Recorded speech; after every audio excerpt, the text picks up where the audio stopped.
కామారెడ్డి జిల్లా ఎల్లారెడ్డి నియోజకవర్గంలో ఎడతెరిపి లేకుండా కురుస్తున్న వర్షాలకు వాగులు వంకలు పొంగి పొర్లుతున్నాయి.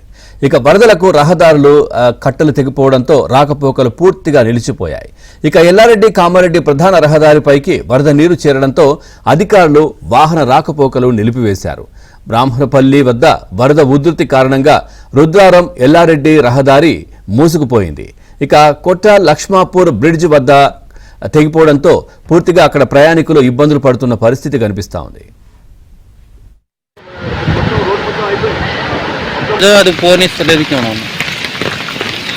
ఇగో కామారెడ్డి నుంచి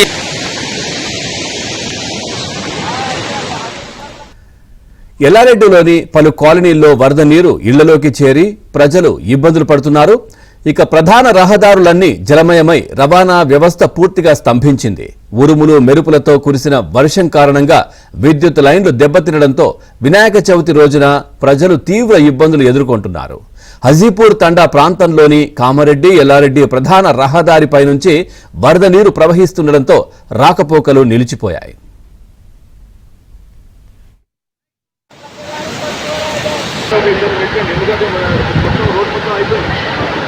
అది పోనిస్తలేదు ఇగో కామారెడ్డి నుంచి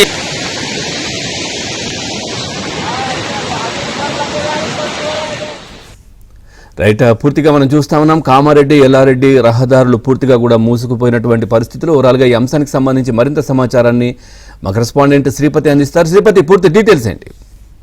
పవన్, గత రాత్రి నుంచి కురుస్తున్న ఈ భారీ వర్షం ప్రధానంగా ఎల్లారెడ్డి ప్రాంతంపై తీవ్ర ప్రభావం చూపిందని చెప్పుకోవచ్చు. ఎల్లారెడ్డి చుట్టుపక్కల ప్రాంతాల్లో చిన్నపాటి ప్రాజెక్టులు ఉన్నాయి. ఇటు పోచారం ప్రాజెక్టు, అలాగే కళ్యాణి, సింగీతం లాంటి ప్రాజెక్టులన్నీ కూడా పొంగి పొర్లడంతో ఆ మిగులు వరద జలాలన్నీ కూడా గ్రామాల్లోకి చేరుకుంటున్నాయి. అలాగే ప్రధాన రహదారులపై ప్రవహిస్తున్నాయి. దీంతో రాకపోకలు స్తంభించిన పరిస్థితి నెలకొంది. అయితే ఎల్లారెడ్డి ప్రాంతంలోని కొట్టాల చెరువు, అలాగే లింగంపేట మండలం లక్షాపూర్ చెరువులు కూడా రెండు గన్లు పడ్డాయి. గన్లు పడ్డ నీరంతా కూడా కింది భాగంలోకి వెళ్లడం వల్ల ప్రస్తుతం మనం చూస్తున్నట్లుగా ఈ రహదారులపై నుంచి నీరు ప్రవహిస్తుంది. దీంతో తాత్కాలికంగా వేసిన బ్రిడ్జిలు కొట్టుకుపోయాయి. అలాగే రోడ్లు కూడా తెగిపోయి రాకపోకలు పూర్తిగా నిలిచిపోయాయి. అయితే ఒకేసారి గత రాత్రి నుంచి అర్ధరాత్రి నుంచి ఒకేసారి మొదలైన వర్షం ఎడతెరిపి లేకుండా పడుతుంది. అలాగే కుండపోతగా పడుతున్న వానలకు ఈ పాటికి నిండుగా ఉన్న చెరువులన్నీ కూడా పొంగి పొర్లుతున్న పరిస్థితి కనిపిస్తోంది. అయితే గత కొద్ది రోజులు కురుస్తున్న వర్షాలకు ఈ ప్రాజెక్టులన్నీ కూడా పూర్తి స్థాయిలో నిండి ఉన్నాయి. అలాగే చెరువులు నిండి ఉన్నాయి.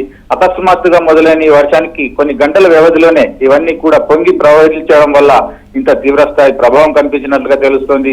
ఇది కూడా కేవలం ఎల్లారెడ్డి ప్రాంతంలోనే ఇంత తీవ్రస్థాయి ప్రభావం కనిపిస్తోంది.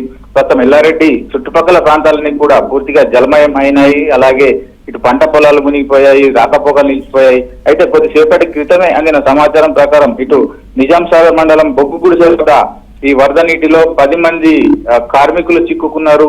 అక్కడ తాత్కాలికంగా జరుగుతున్న ఒక బ్రిడ్జి పనుల్లో కార్మికులుగా వచ్చారు. అయితే రాత్రి ఆ బ్రిడ్జి సమీపంలోనే ఉన్న షెడ్లలో పడుకున్న వీరు తెల్లవారేసరికి వరద తీవ్రత పెరగడంతో అందులోనే ఇరుక్కుపోయారు. అయితే కొంత ఎత్తుగా ఉన్న ఒక వాటర్ ట్యాంక్ ఎక్కి వీరు సహాయం కోసం ఆర్థిస్తున్నారు. అయితే ఈ ప్రత్యేక పోలీసు బృందాలు కూడా ప్రస్తుతం రంగంలోకి దిగే అవకాశం ఉంది. Pawan, right, thank you Sripati.